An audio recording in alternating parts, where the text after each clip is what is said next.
In recent years, the big dollars being paid for northern cattle stations has made headlines. Business people like Gina Reinhardt and Andrew Forrest are paying tens of millions of dollars for properties, along with Chinese companies who can see the potential money to be made from beef in the lucrative Asian markets. Kimberley reporter Erin Park takes a look at the corporatisation of the northern pastoral industry.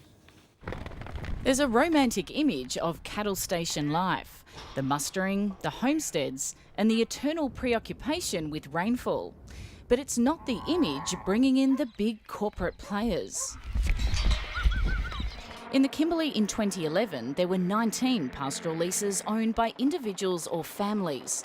That's now fallen to 11. Statewide, foreign companies now own 29 pastoral leases, with others bought up by Australian boardrooms. Gina Reinhardt paid about $100 million for 3 Kimberley stations, while Consolidated Australian Pastoral Holdings, made up partly of Chinese investment, paid about the same for 4 stations last year. They've invested in the properties, they've intensified the operations, they've generally made a lot of improvements, and that's flowed through to the community, and we'll see the benefits of that in the coming years.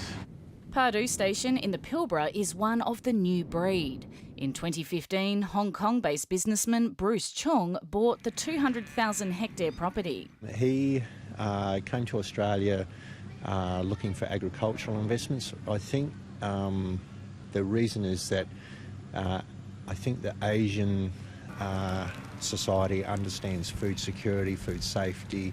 Pardue has had about $13 million spent on it, upgrading infrastructure, expanding the herd and developing irrigated pastures. It's a good example of the naysayers of foreign investment. All of the infrastructure that's been put in here is here to stay. The bores, the pivots, the roads, the fences, everything's actually here. It can't be moved. The WA Nationals, a supporter of transparency of foreign investment, believes it's bringing benefits to the bush.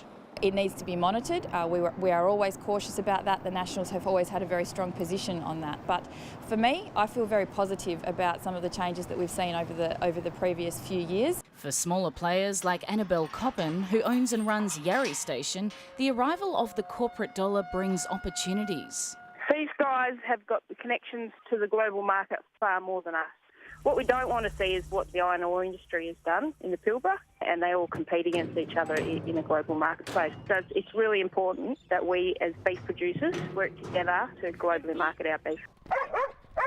Most of the new corporate owners have hired local station managers and staff. So locals say the social gatherings and industry catch-ups haven't changed much, no matter what company name is on the lease.